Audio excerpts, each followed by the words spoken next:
Sensation, le MAG. Bonjour à tous, bienvenue sur Sensation en association avec TV78. Je suis aujourd'hui avec Valérie Savouré, conseillère formatrice au sein de BGE Yvelines. Bonjour.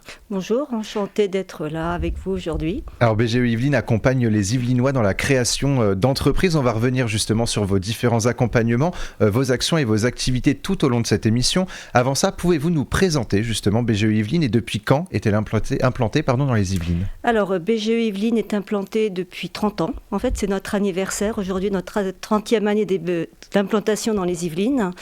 Il faut savoir qu'on fait partie du réseau des BGE et ce réseau existe depuis 43 ans. Depuis 1979 exactement. Et alors vous accompagnez les personnes dans la création justement de leur entreprise. Quelles sont justement les étapes de la création d'une entreprise et quel est votre rôle dans cet accompagnement ? Alors vous avez raison de parler d'étapes. C'est très très important pour un porteur de projet de comprendre qu'il y a des étapes à respecter et à suivre pour valider un projet de création d'entreprise.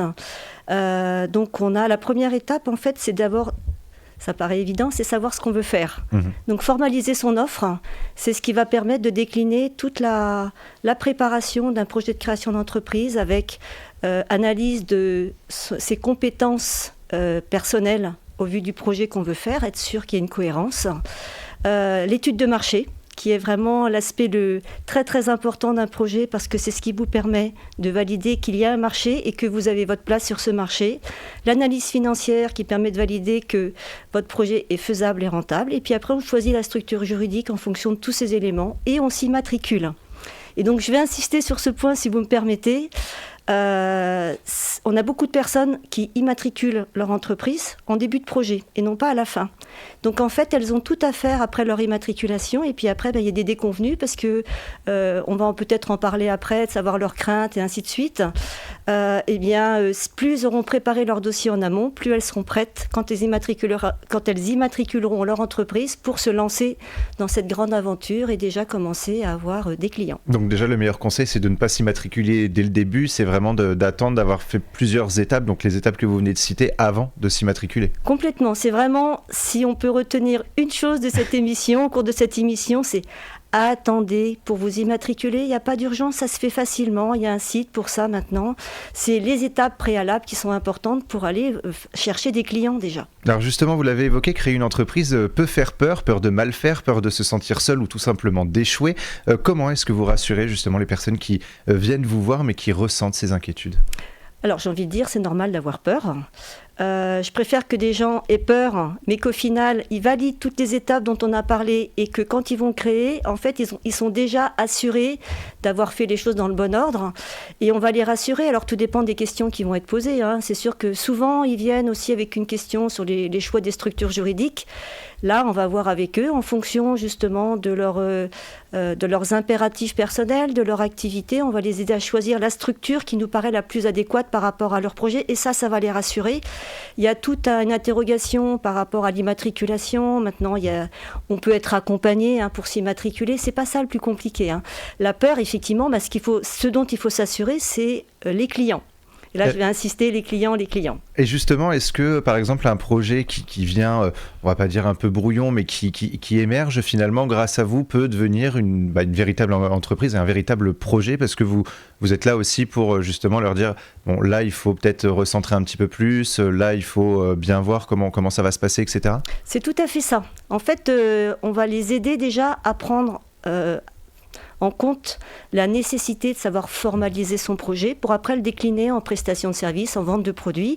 Et puis après, donc, on va dérouler tout l'accompagnement. Et là, en fait, à chaque étape de l'accompagnement, on va pointer du doigt ce qui peut être les informations peut-être à rechercher pour valider que le projet est réalisable et qu'ils ont réponse à toutes les questions qu'il faut se poser pour créer son entreprise dans les bonnes conditions. Et alors depuis 1993, la BGE Yvelines a accompagné près de 15 300 projets et a aidé à la création de 7 700 entreprises. Pourquoi est-ce qu'il est important de montrer et prouver aux futurs entrepreneurs qu'une entreprise ne se fait pas seule et qu'ils peuvent être accompagnés ? Avoir un regard extérieur. C'est vraiment important. Alors, j'ai une expression que je dis souvent à mes porteurs de projets. Allez, je vais vous la dire. C'est sortez de chez vous. En fait, si vous êtes tout seul sur votre projet, en fait, vous n'allez pas avoir de contradiction. En fait, c'est facile, hein, il n'y a pas de contradiction, mais néanmoins, on va se faire un petit peu les futurs clients et on va amener les personnes à se poser des bonnes questions et peut-être d'autres questions que celles qu'ils peuvent avoir abordées. Ils vont peut-être sortir un petit peu de leur zone de confort, hein, mais c'est important d'être en confrontation avec d'autres personnes. Et BGE Yvelines propose également un appui conseil avant la création. Alors qu'est-ce que ça signifie ? L'appui conseil, c'est tout cet accompagnement individualisé où justement on va tenir compte de la personne, de son projet, de son expérience, de ce qu'elle veut faire, où elle veut s'implanter et on va, par un appui personnalisé, on va la conseiller sur ce qu'elle peut faire, comment elle devrait envisager son projet, quelle démarche elle peut être amenée à faire. Et c'est ça en fait l'appui conseil, c'est de l'accompagnement. Donc vous dites un bon mot, nous conseillons, nous accompagnons, mais nous ne faisons pas à la place d'eux. Voilà, vous êtes là pour aider, mais pas pour créer l'entreprise de la personne. C'est ça, en fait, c'est le chef d'entreprise qui reste autonome sur son projet et on va lui donner en fait des clés, des directives, des orientations. Après, c'est lui qui va décider en fin de compte s'il crée ou pas. Mais donc, nous conseillons, nous ne faisons pas à la place d'eux. C'est important. Alors, des financements et aides sont disponibles, vous les avez un petit peu évoqués. On ne les connaît pas toujours. Alors, est-ce que vous vous informez justement sur ces financements et quels sont les financements qui sont possibles, qui existent à la création d'entreprise ? Alors, il y a une pluralité de financements qui va être adaptée aux besoins de chaque chef d'entreprise et à leur spécificité. Et en fait, j'ai envie de dire, même une personne qui est au RSA, une personne qui est handicapée, on va lui indiquer les financements qui vont être en adéquation avec sa situation. C'est important de le savoir, hein. C'est pas parce qu'on est au RSA, demandeur d'emploi, qu'on va pas avoir de financement. Donc oui, une personne qui vient avec un besoin de financement, on va l'orienter vers les financeurs qui sont en adéquation avec leur projet et leur situation. Alors on peut citer plus généralement les réseaux Initiatives, les réseaux France Active, on a l'ADI, on a d'autres réseaux alors locaux, on a le réseau Entreprendre, et puis sur les Yvelines, on a aussi, sur le département des Yvelines, on a aussi la FAS. Donc chaque organisme de financement va avoir ses critères de financement. Et c'est ça qui, au long d'un accompagnement, va nous permettre d'adresser un dossier à tel financeur plutôt qu'un autre en fonction des caractéristiques du projet. Et vous proposez également des ateliers et des formations. Alors quels sont ces ateliers et ces formations que vous proposez ? Alors on va commencer par les ateliers. Donc les ateliers, c'est des mini-formations d'une durée courte de 3 heures. Et il y a notamment un atelier sur les étapes de la création d'entreprise, en fait, qui est aussi c'est pour nous une porte d'entrée, pour qu'un porteur de projet, justement, il sache quelles sont les étapes de la création d'entreprise et pouvoir savoir où il en est par rapport à son projet quand il vient nous voir. Donc on a des ateliers, en fait c'est des mini-formations assez qualitatives sur le contenu, par exemple sur l'assurance, sur les modalités, les différents financements qui peuvent exister. On a un atelier sur la fiscalité, donc c'est déjà avoir donné à un porteur de projet des clés d'information pour son projet.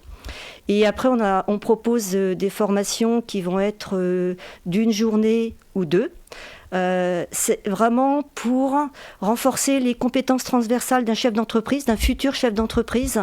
Donc on a toujours la même thématique, hein. Les compétences transversales, c'est la gestion au sens large, hein, financière, gestion des ressources humaines. Et puis ensuite tout l'aspect commercial où on va former, on a une formation sur justement savoir comment négocier avec un client, c'est important. Et puis il y a aussi maintenant toute la thématique autour du numérique. Donc ça, c'est vraiment au sens large l'aspect, ce qu'on appelle l'aspect commercial. Et puis l'aspect juridique. Alors, quelle structure juridique choisir ? Et notamment, on a une formation aussi phare sur la micro-entreprise, qui est une structure juridique, hein, qui est beaucoup choisie de nos jours. Mais c'est important d'en comprendre les avantages et les inconvénients. Et alors on peut aussi vous retrouver grâce au bus création d'entreprise. Il sera reconduit en 2023 justement. Alors il y a des propositions en cours, on est en attente de réponse, mais effectivement si... On sera ravis de vous recevoir si justement c'est reconduit. Merci beaucoup Valérie Savouré d'avoir été avec nous sur Sensation. Pour plus d'informations, on peut se rendre sur le site bge78.fr et pour revoir ou réécouter cette émission, rendez-vous sur notre site et notre application Radio Sensation.